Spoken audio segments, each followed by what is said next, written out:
அனைவருக்கும் ஸ்தோத்திரம். தொடர்ந்து வேதத்தை வாசிப்போம்.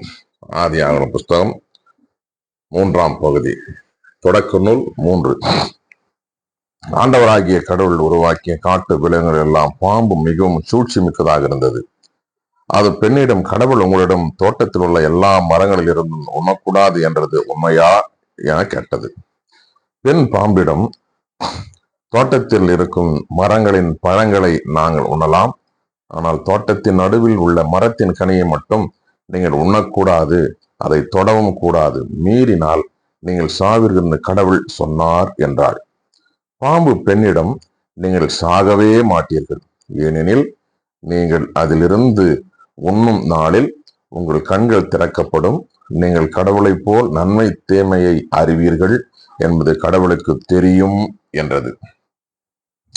அந்த மரம் உண்பதற்கு சுவையானதாகவும் கண்களுக்கு களிப்பூட்டுவதாகவும் அறிவு பெறுவதற்கு விரும்பத்தக்கதாகவும் இருந்ததை கண்டு பெண் அந்த பழத்தை பறித்து உண்டாள். அதை தன்னுடன் இருந்த தன் கணவனுக்கும் கொடுத்தாள், அவனும் உண்டான். அப்பொழுது அவர்கள் இருவரின் கண்களும் திறக்கப்பட்டன, அவர்கள் தாங்கள் ஆடையின்றி இருப்பதை அறிந்தனர்.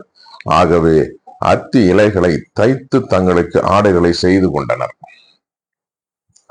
மின்காற்று வீசிய பொழுதினிலே தோட்டத்தில் ஆண்டவராகிய கடவுள் உலாவி கொண்டிருந்த ஓசை கேட்டு மனிதனும் அவன் மனைவியும் ஆண்டவராகிய கடவுளின் திருமுனின்று விலகி தோட்டத்தின் மரங்களுக்கு இடையே ஒளிந்து கொண்டனர்.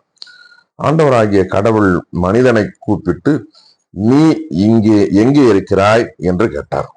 உன் குரல் ஒலியை நான் தோட்டத்தில் கேட்டேன், ஆனால் எனக்கு அச்சமாக இருந்தது, ஏனெனில் நான் ஆடையின்றி இருந்தேன், எனவே நான் ஒளிந்து கொண்டேன் என்றான் மனிதன்.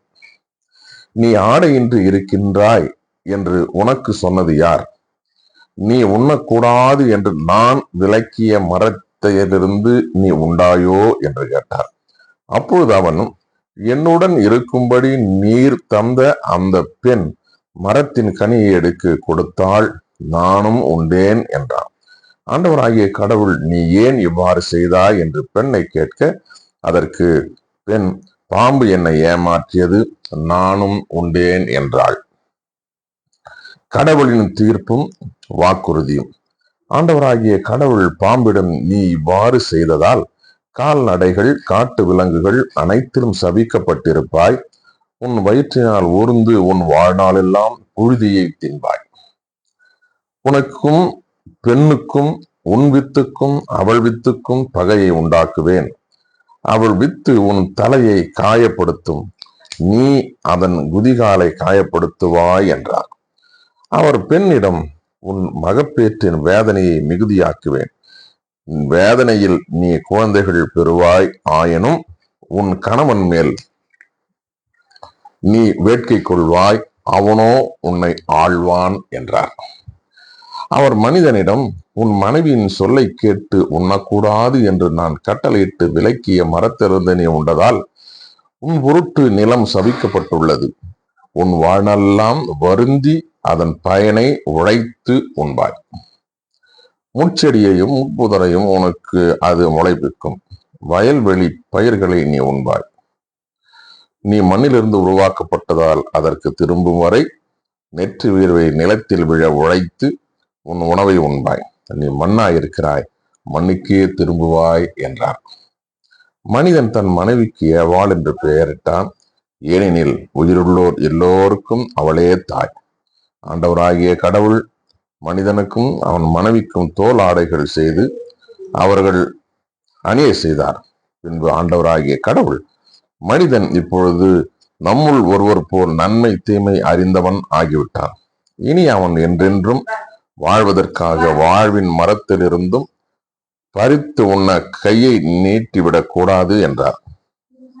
எனவே ஆண்டவராகிய கடவுள் அவன் உருவாக்கப்பட்ட அதே மண்ணை பண்படுத்த அவனை ஏதேன் தோட்டத்திலிருந்து வெளியே அனுப்பிவிட்டார். இவ்வாறாக அவர் மனிதனை வெளியே துரத்தி விட்டார்.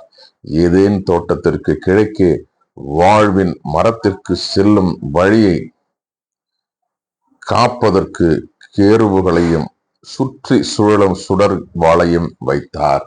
வாசிக்க தெரிந்து கொள்ளப்பட்ட முதலாம் தொடக்க நூல் புத்தகம் 3ஆம் பகுதி வாசித்து முடிந்தாயிற்று. கடவுளுக்கு மகிமையும் ஆட்சியும் உண்டாவதாக. பிரியமானவர்கள், தொடர்ந்து வேதத்தை வாசிப்போம். விவிலியத்தின் விளக்கத்தை அறிந்து கொள்ள முற்படுவோம். ஆண்டவருக்கு எல்லா துதியும் கனம் மகிமை உண்டாவதாக. ஆமென்.